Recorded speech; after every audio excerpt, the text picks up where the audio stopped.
Hoy! Nandito na naman tayo at maligayang pagbabalik sa aking channel. Ako si Dr. Rowena Bautista at ngayon ay ating tatalakayin ang isang bagay na lumilikha ng ingay sa komunidad ng kalusugan kamakailan lamang. Pag-usapan natin ang isang simple at abot-kayang bitamina na maari mong ilagay sa ilalim ng iyong dila na maaring magbago ng lahat pagdating sa pagsuporta sa malusog na antas ng testosterone pagkatapos mong tumuntong sa edad na 50. Ngayon, bago tayo dumako sa mga detalye, gusto kong umupo ka ng komportable dahil ang ibabahagi ko sa iyo ngayon ay hahamon sa ilan sa mga maring narinig mo na tungkol sa suporta sa testosterone. At maniwala ka, sa pagtatapos na video na ito, maunawaan mo kung bakit ang paraang sublingual iyon ay ang paglalagay ng isang bagay sa ilalim ng iyong dila ay nagiging mas pinipili ng maraming kalalakihan na seryoso sa kanilang sigla. Mag-umpisa tayo sa isang kwento. Nung nakaraang buwan lang, may isang pasyente na pumasok sa aking opisina. Tawagin natin siyang Roberto. Si Roberto ay 56 taong gulang, nagtatrabaho sa konstruksyon, palaging aktibo, at laging malakas. Ngunit kamakailan, sinabi niya sa akin na iba ang kanyang pakiramdam. Ang kanyang lakas ay naubos pagsapit ng hapon. Mas matagal na ang kanyang pagaling mula sa pag-ehersisyo, at hindi na niya nararamdaman ang kanyang sarili. Iyon ang kanyang masalita, hindi sa akin. Pamilyar ba ito? Ang kwento ni Roberto ay kwento ng milyon-milyong kalalakihan na higit sa 50. At lahat ito ay nag-ugat sa isang mahalagang hormone, ang testosterone. Ngayon, heto ang dapat malaman tungkol sa testosterone. Pagkatapos mong mag-30, ang iyong mga antas ng testosterone ay natural na nagsisimulang bumaba ng humigit kumulang 1 hanggang 2% bawat taon. Subukan nating kuwentahin. Pagsapit mo 40, mari kang makaranas ng 20 hanggang 40% na pagbaba mula sa iyong pinakamataas na antas. Ito ay malaki. Ito ay isang pagbabago sa buhay. At ang pagbaba na ito ay hindi lamang nakakapekto sa iyong lakas o kalamnan.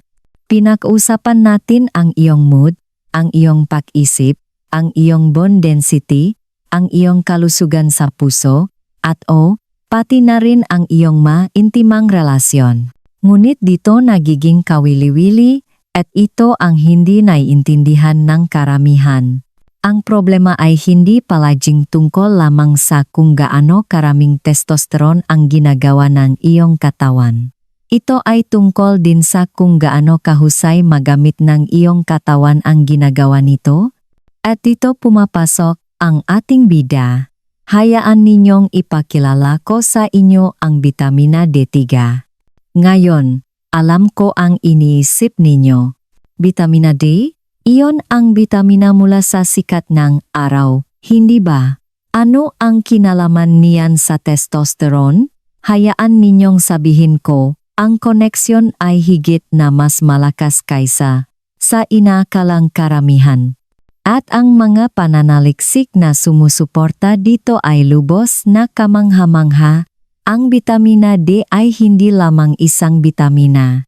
Ito ay isang hormone precursor na nangangahulugang ginagamit ito ang iyong katawan upang gumawa ang iba pang mahormone kasama na ang testosterone. Maraming pag-aaral ang nagpakita ngang direktang ugnayan sa pagitan ng nga antas ng bitamina D at testosterone sa mga kalalakihan. Sa katunayan, isang mahalagang pag-aral na inilatala sa Journal na Hormone and Metabolic Research ay natagpuan na ang mga lalaking uminom ng 3,330 international units ng bitamina D araw-araw sa loob ng isang taon ay nakakita ng pagtaas ng kanilang antas ng testosterone nang humigit kumulang 25%. 25%. Hindi iyan maliit na pagtaas. Iyan ay isang malaki, nasusukat, at nakapagbabago buhay na pagtaas. Ngunit dito pumapasok ang paraang sublingual, at ito ay napakahalaga. Kapag umiinom kang bitamina D, ibig sabihin ay nilulunok mo ang isang tableta, kailangan nitong dumaan sa iyong buong sistemang panunaw. Ito ay tinutunaw ngang asido sa tiyan, pinoproseso ngang iyong atay, at saka lamang papasok sa iyong daluyang ng dugo.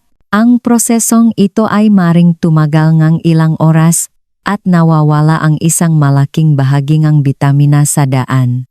Ipinapahiwating nga pag-aral na ang oral absorption para sa bitamina D ay maaring kasing babangang 50% sa ilang nga individual, lalo na sa mga may problema sa panunaw o habang tayo ay tumatanda at bumababa ang kahusayan ating panunaw. Ngayon, kapag inilagay mo ang bitamina D sa ilalim ng iyong dila, isang pambihirang bagay ang nangyayari. Ang mga mucous membrane sa ilalim ng iyong dila ay napakanipis at puno ng gadaluyang ng dugo. Kapag inilagay mo ang isang sublingual na suplemento ng bitamina D sa ilalim ng iyong dila at hinayaan itong matunaw, ang nga aktibong sangkap nito ay direktang nasisipsip sa iyong daluyang ng dugo, nilalampasan ang iyong sistema ng panunaw. Nangangahulugan itong mas mabilis na pagsipsip, mas mataas na bioavailability, at mas marami sa mahalagang bitamina na iyon ang nakakarating kung saan ito kailangan. Pinag-usapan natin ang mga rating nga pagsipsip na maring umabot sa 90% o mas mataas pa at nagsisimula kang makakita nga epekto sa loop nga 15 hanggang 30 minuto sa halip na mga oras. Ngayon, pag-usapan natin sandali ang dosis dahil dito maraming kalalakihan ang nalilito. Ang inirekomendang pang-araw-araw na allowance para sa bitamina D ay 600 international units para sa karamihang matatanda. Ngunit heto ang problema sa rekomendasyong iyon. Ito ay idinisenyo upang maiwasan ang mga sakit dahil sa kakulangan tulad ng rickets, hindi para i-optimize ang mga antas ng hormon para sa suporta sa testosterone. Iminumungkahing pananaliksik na karamihan sa mga lalaking higit sa 50 ay nangangailangan na sa pagitan ng 2,000 hanggang 5,000 international units araw-araw, depende sa kanilang kasalukuyang maantas, pagkabilat sa araw, timbang, at individual na estadoeng kalusugan. At heto pang isang bagay na kailangan mong malaman. Kung ikaw ay may kakulangan sa bitamina D at ayon sa estadistika, humigit kumulang 3 sa 5 Pilipino ang kulang nito, hindi mo makikita ang pinakamainam na produksyon kang testosterone kahit ano pa ang gawin mo. Sa tudua ngunit ang bitamina D ay hindi gumagana ng mag-isa. At dito kailangan niting pag-usapan ang mga sumusuportang sangkap na maring magpalakas nga epekto nito at lumika ang isang komprehensibong diskarte sa suporta sa testosterone. Sunod nating pag-usapan ang zinc. Ang zinc ay lubos na critical para sa produksyon ng testosterone. Kasama ito sa konversyon ng kolesterol sa testosterone. At tumutulong din itong pigilan ang enzyme na aromatase na nako-convert ng testosterone sa estrogen. Ngayon, heto ang problema. Ang kakulangan sa zinc ay napakakaraniwan, lalo na sa mga matatandang lalaki. Ipinakita ng pag-aral na ang suplementasyon ng zinc ay maaring makabuluhang magpataas ng gaantas ng testosterone, lalo na sa mga lalaking may kakulangan nito. Isang pag-aral ang natakpuan na ang mga lalaking may mababang testosterone na uminom ng 30 mg Zinc araw-araw sa lupkang 6 na buwan ay nakakitang halos pagdoblengang kanilang mga antas ng testosterone. Napakalakas niyan. Ang sublingual na paraan para sa zinc ay partikular na kawili-wili dahil ang zinc ay maaring maging matapang sa tiyan kapag iniinom na nagdudulot ngang pagduduwal sa ilang tao. Ngunit kapag kinuha mo ito ng sublingual, nilalampasan mo ang tiyan na binabawasan ang panganib ngang discomfort sa panunaw habang pinapabuti ang pagsipsip. Ang perpektong anyo para sa sublingual na paggamit ay zinc citrate o zinc gluconate dahil ang maanyong ito ay madaling matunaw at mataas ang bioavailability. Ngayon, pag-usapan natin ang magnesium. Isa pang madalas na nakakaliktang mineral na gumaganap ng mahalagang papel sa produksyon ng testosterone. Ang magnesium ay kasangkot sa higit sa 300 enzymatic reactions sa iyong katawan, kabilang ang ilan na direktang naugnay sa testosterone synthesis.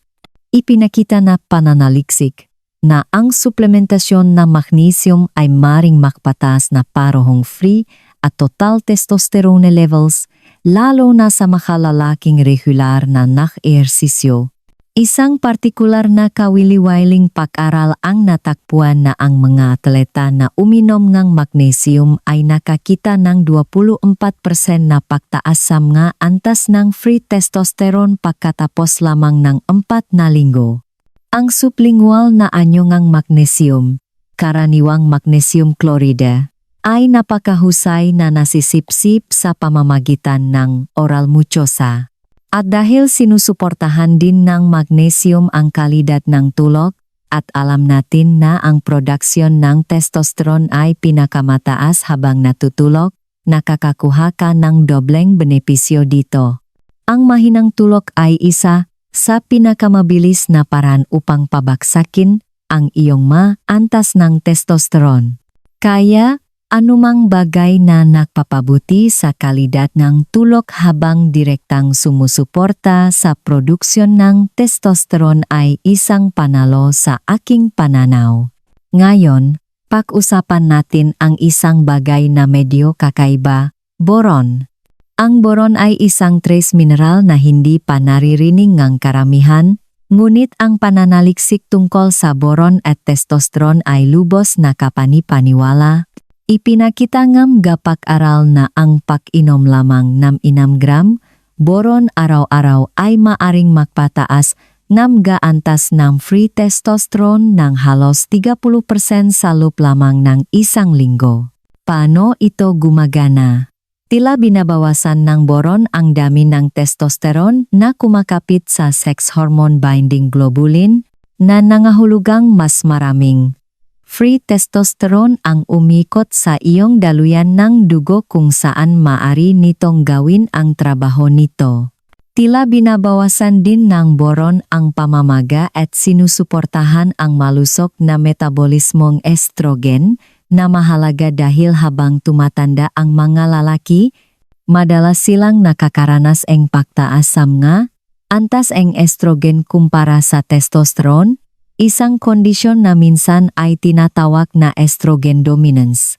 Sa pamamagitan ng pagsuporta sa malusog na metabolismo ng estrogen, tumutulong ang boron na mapanatili ang mahalagang balanse sa pagitan ng testosterone at estrogen na napakahalaga para sa siglang lalaki.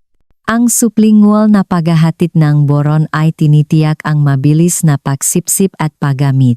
Dahil kailangan ito sa napakalit na halaga, ang isang sublingual na tableta ay maaring magbigay ng perpektong dosis ng walang panganib na masobrahan at mas mabilis mong mararamdaman ang mga epekto kaysa sa oral na suplementasyon.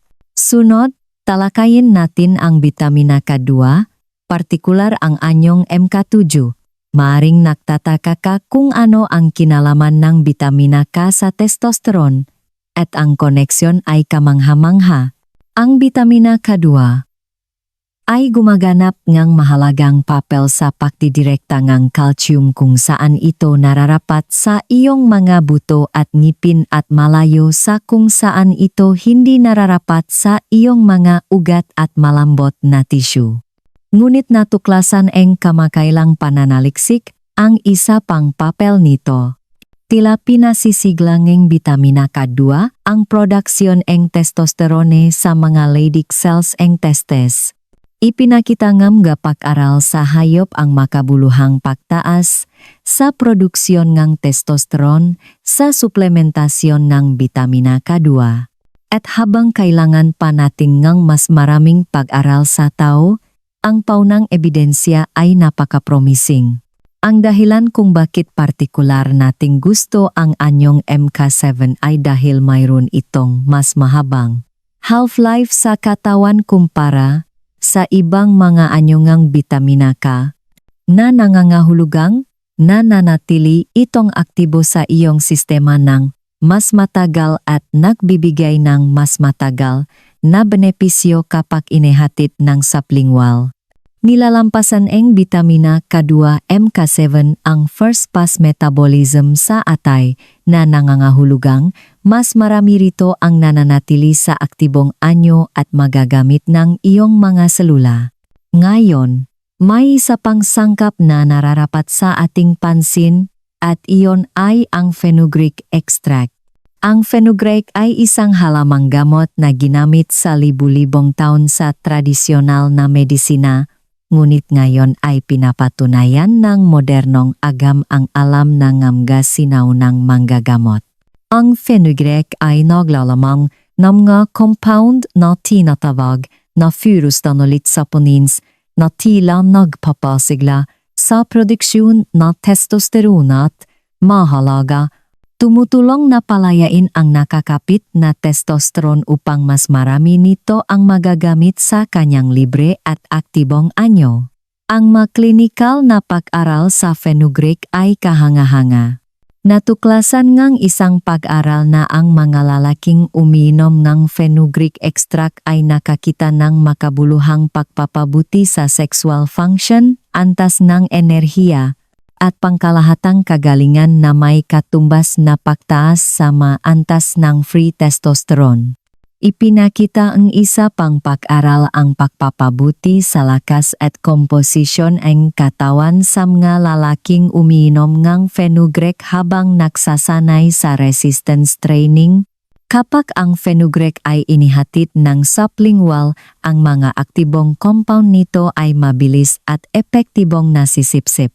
Ang karaniwang sublingual na dosis ay mula 300 hanggang 600 mg isang standardized extract at madalas na iniulat ng lalaki na napapansin ang epekto sa loob ng ilang linggo ng tuloy-tuloy na paggamit.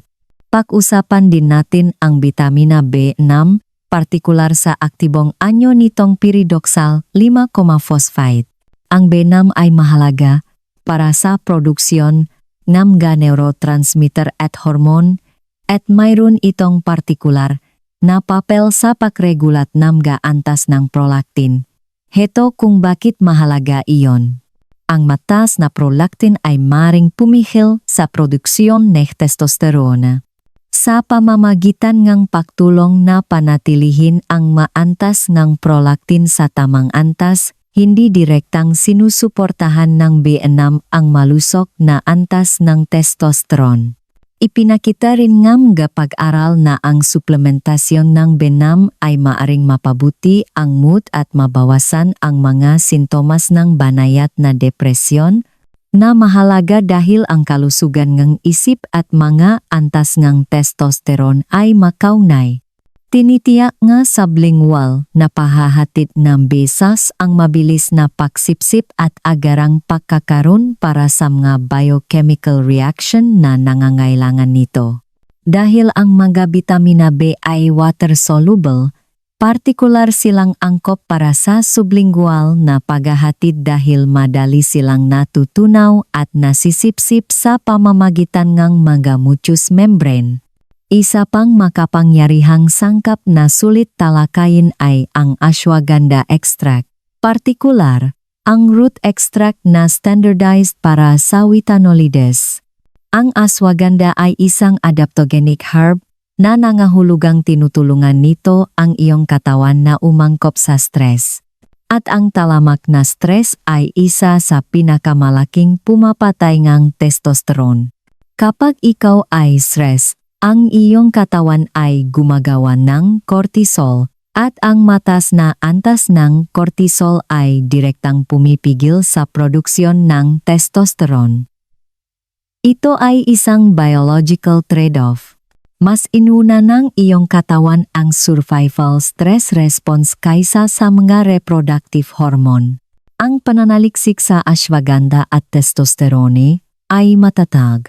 Maraming pag-aral ang nagpakita na ang suplementasyon ng ashwagandha ay maaring makabuluhang bawasan ng mga antas ng cortisol habang sabay na pinapataas ang mga antas ng testosterone. Isang pag-aral sa malalaking sobra sa timbang ang nagpakita nga 15% na pagtaas sa testosterone pagkatapos ngang 8 linggo ngang suplementasyon. Ipinakita ngang isa pang pag-aral sa malalaking sumasailalim sa resistance training ang mas kahangahangang mga resulta na may pagtaas sa mas ng kalamnan, lakas, at mga antas ng testosterone, habang ang ashwagandha ay tradisyonal na iniinom.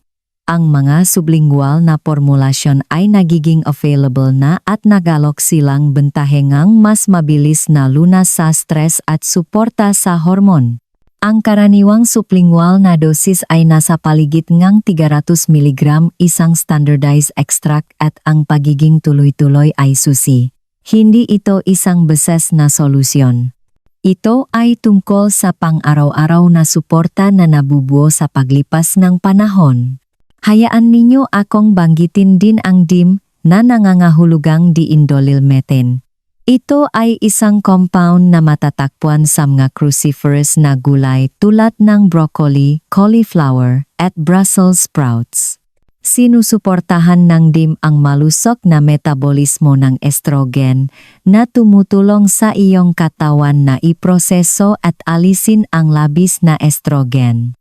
Sa pamamagitan ng pagsuporta sa malusok na metabolismo ng estrogen, tinutulungan ng DIM na mapanatili ang masalang balanse sa pagitan ng testosterone at estrogen na napakahalaga para sa kalusugan ng lalaki. Kapag inihatid ng sublingual, ang DIM ay mahusay na nasisipsip at maring maksimulang gumana ng mabilis upang suportahan ang malusok na balanseng hormona. Ang karaniwang dosis ay nasa paligid ng 100 hanggang 200 mg araw-araw. Ngayon, pag-usapan natin ang bitamina B12, partikular ang anyong methylcobalamin. Ang B12 ay mahalaga para sa produksyon ng enerhiya, pagbuang pulang selula ng dugo, at kalusugan ng nervous system. Ngunit natuklasan din ng kamakailang pananaliksik ang koneksyon nito sa testosterone. Tila sinusuportahan ng B12 ang kalusugan at paggana ng nga Leydig cells, ang mga selula sa iyong testes na aktwal na gumagawa ng testosterone. Ipinakita nga pag-aral na ang mga lalaking may mas mataas na antas ng B12 ay may posibilidad na magkaroon ng mas mataas na antas ng testosterone at mas mahusay na kalidad ng semilya. Hayaan ninyo akong banggitin din ang selenium, isang trace mineral na lubos na mahalaga para sa produksyon ng testosterone at paggana ng thyroid.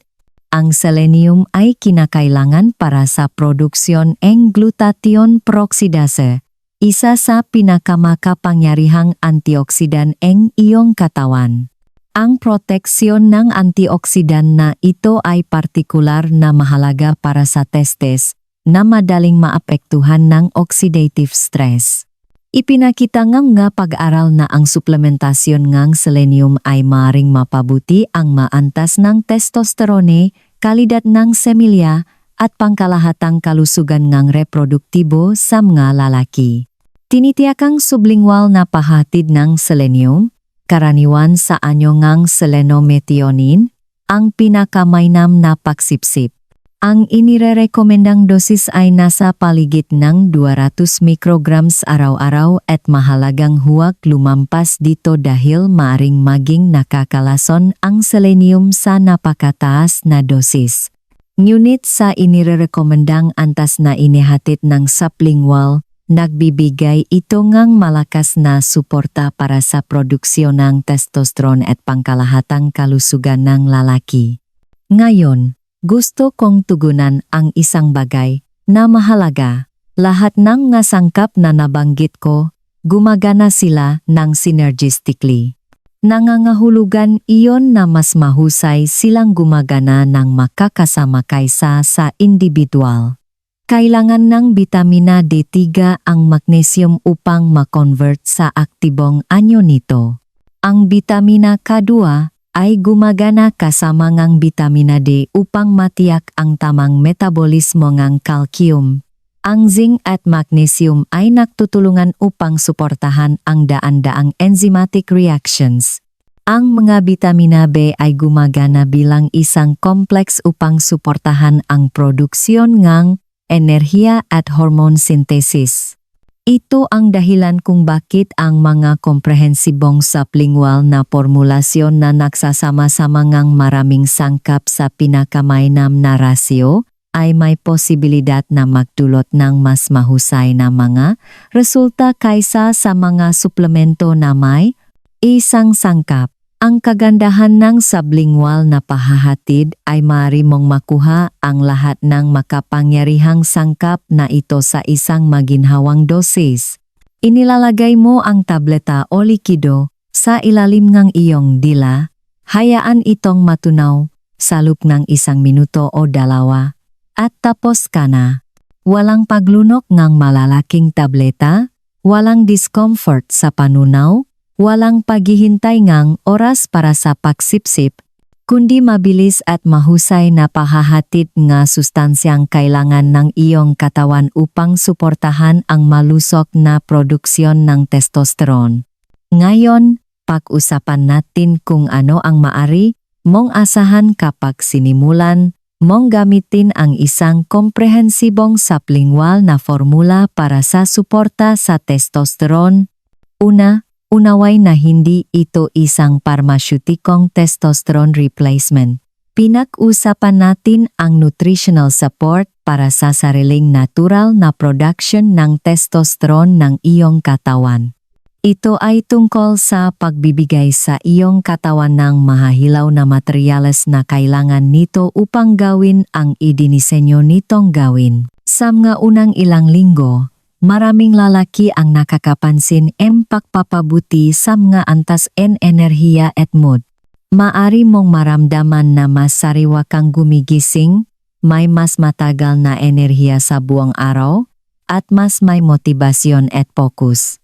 Ito ang maunang senyales na tumutugon ang iyong katawan sa nutritional support.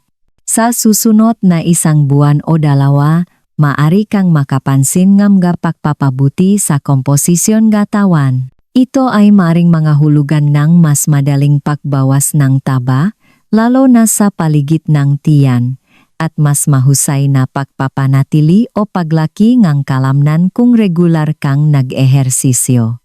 Maring bumuti ang iyong pagaling mula sa ehersisyo, at mari mong itulak ang iyong sarili ng mas husto sa gym nang hindi nararamdamang lubos na pagod pagkatapos.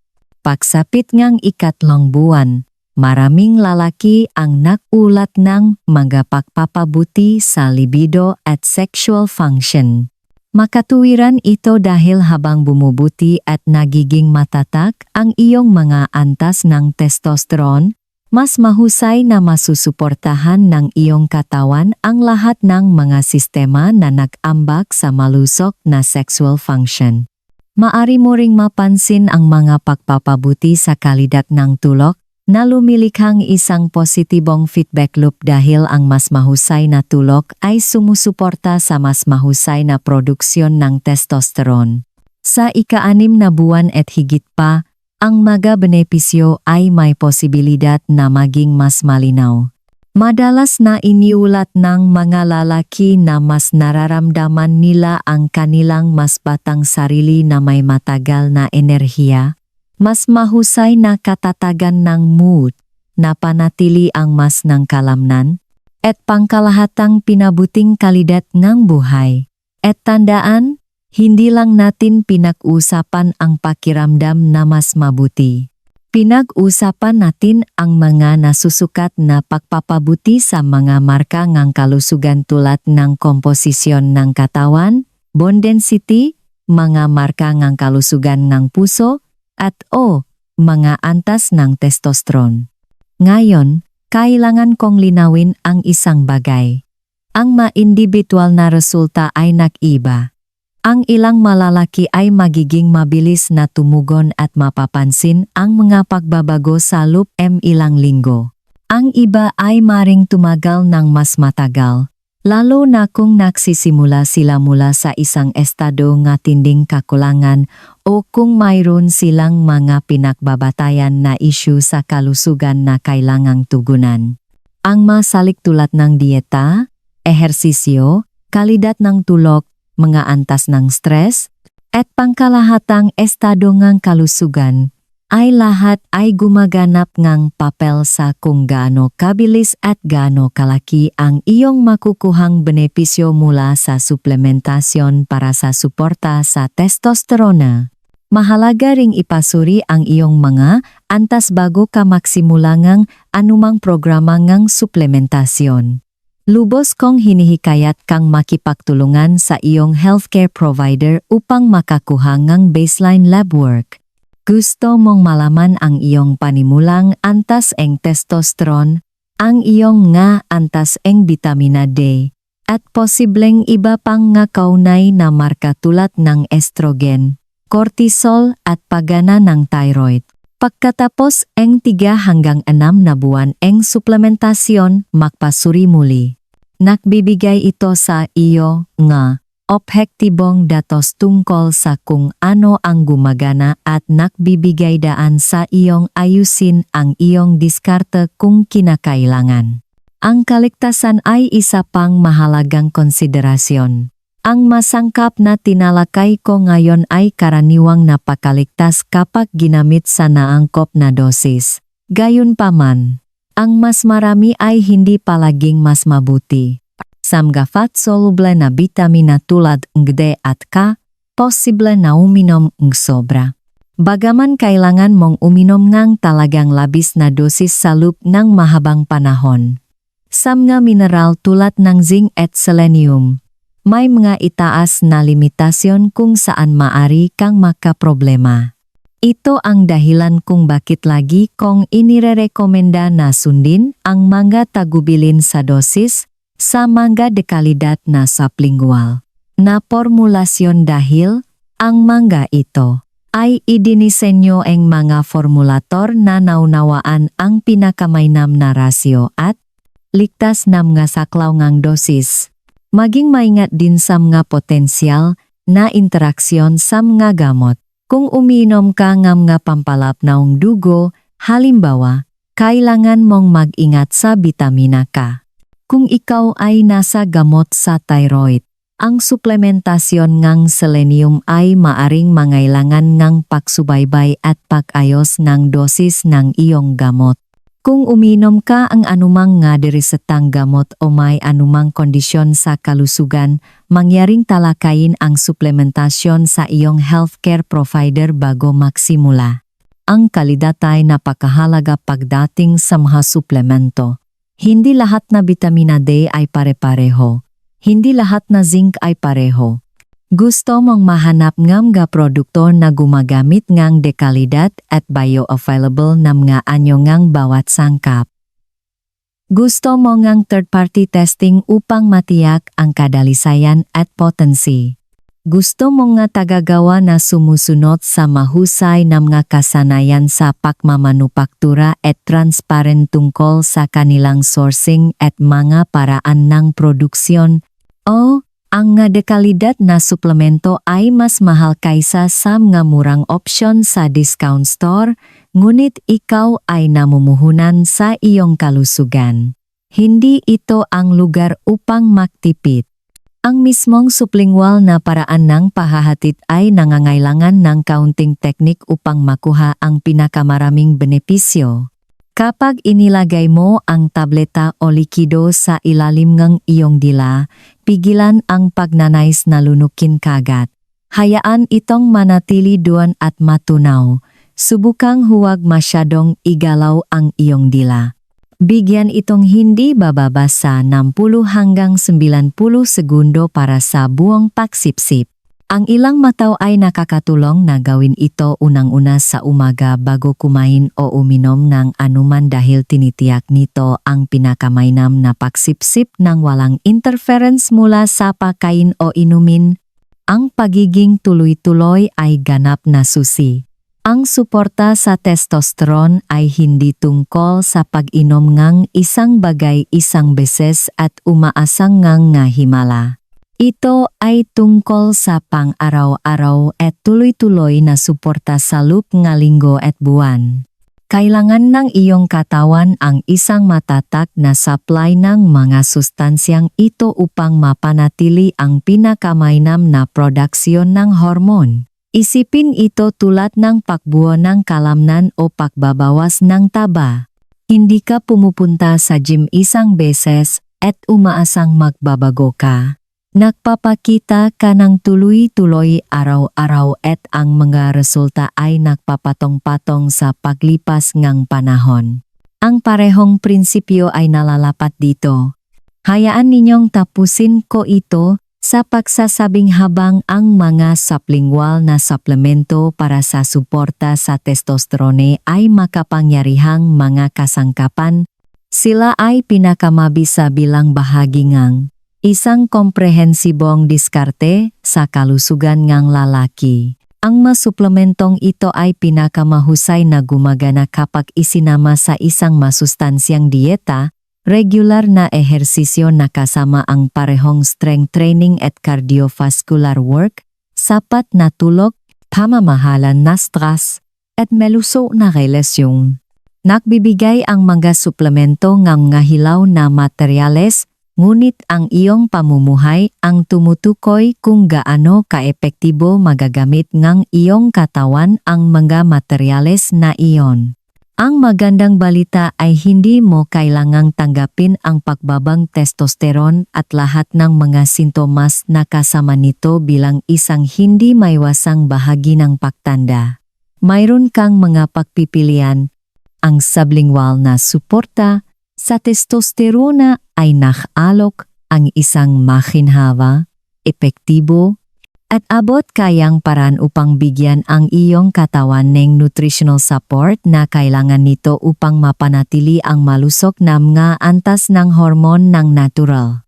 Hindi ito tungkol sa ganap na pagbabalik ng oras, ngunit ito ay tungkol sa pag-optimize ng kung ano ang mayroon ka at pakiramdam na ikaw ay nasa iyong pinakamahusay sa anumang edad. Sana ito ay naging kapaki-pakinabang at nagbibigay kaalaman para sa iyo. Kung nakahanap kang halaga sa video na ito, mangyaring isaalang-alang ang pag-subscribe sa aking channel para sa mas maraming impormasyon na batay sa ebidensya tungkol sa pag-optimize ng iyong kalusugan habang ikaw ay tumatanda. Mag-iwan komento sa ibaba at ipaalam sa akin kung anong mga paksa ang gusto ninyong talakayin ko sa susunod. Hanggang sa susunod, ito si Dr. Rowena Bautista na nagpapaalala sa iyo na pangalagaan ang iyong kalusugan dahil nararapat mong maramdaman ang iyong pinakamahusay ngayon at araw-araw. Salamat sa panonood.